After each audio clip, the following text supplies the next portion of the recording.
အမေရိကယောက်ျားနဲ့ရလို့အမှနေတာလားတဲ့သူပြောချင်တာကကျမမြန်မာပြည်ကနေကိုအမေရိကမှာနေတဲ့ယောက်ျားနဲ့လက်ထပ်ပြီးတော့မြန်မာပြည်ကနေလာတာလားလို့မေးချင်တယ်နော်သူရဲ့ comment ကို correct လုပ်ပြရတော့မဟုတ်ဘူးသူ့ရဲ့ဆိုလိုရင်းကိုကျမစိတ်ထဲကတီးတဲ့ဟာကိုပြောပြတာပေါ့နော်ကျမနီးနဲ့ကျမဟာနဲ့အမေရိကနိုင်ငံကိုလေရင်စီးပြီးရောက်လာတယ်နော်ကျမယောက်ျားကလည်းသူ့နီးသူ့ဟာနဲ့တင်းမိုးစီးပြီးရောက်လာတယ်အဲ့တော့တင်းမိုးစီးပြီးရောက်လာတဲ့လူနဲ့လေရင်စီးပြီးရောက်လာတဲ့နှစ်ယောက်ကအမေရိကမှာတွေ့ပြီးတော့ယူကြတာဟုတ်ပါတယ်လို့နော်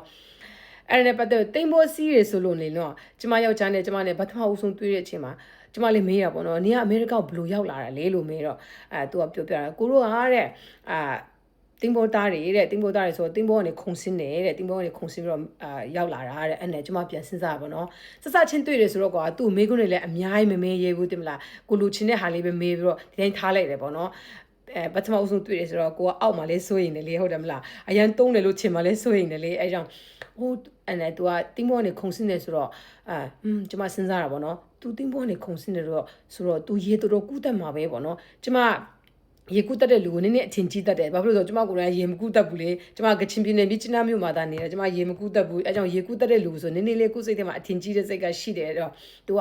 ကိုတို့ကတင်းပေါ်ကနေခုံစင်းနေဆိုတော့အိုးတင်းပေါ်ကနေတော့လက်ပစ်ကူးပြီးအမေရိကနိုင်ငံတော့လက်အမေရိကနိုင်ငံရဲ့မိကန်တီတော့ကူးနိုင်တယ်ဆိုတော့ဒီကောင်ကတော့တော်တော်ရေကူးတတ်မှာပဲဆိုပြီးတော့ကျမကသူ့အမတ်တွေပေးလိုက်တာ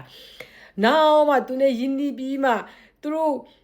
တင်းပေါ်နေခုံစင်းနေဆိုတဲ့အကြောင်းရင်းကိုအကုန်လုံးအစအဆုံးတိပြီးတော့မှ Oh my god ကျမသူ့ထင်ခဲ့တဲ့အမားတွေကလေကိုရှက်မိတယ်တိလားသူတို့ကတင်းပေါ်ခုံစင်းနေဆိုတင်းပေါ်ကနာကိုကပ်ပြီးတော့လမ်းလျှောက်ပြီးတော့ဆင်းလာတာကျမဘယ်ဟုတ်မလဲတင်းပေါ်ခုံစင်းနေဆိုတော့တင်းပေါ်ပေါ်နဲ့လက်ပစ်ကူးပြီးတော့အမေရိကန်နိုင်ငံကနာကိုကပ်ပြီးတော့အမေရိကကိုရောက်ဝင်လာတယ်လို့ထင်တာကျမရဲ့အထင်ကိုယူရိုတွေကိုပြောပြတာနော်တကယ်ကျမလေအဲ့ဒီတုန်းကကျမဖြစ်ခဲ့တဲ့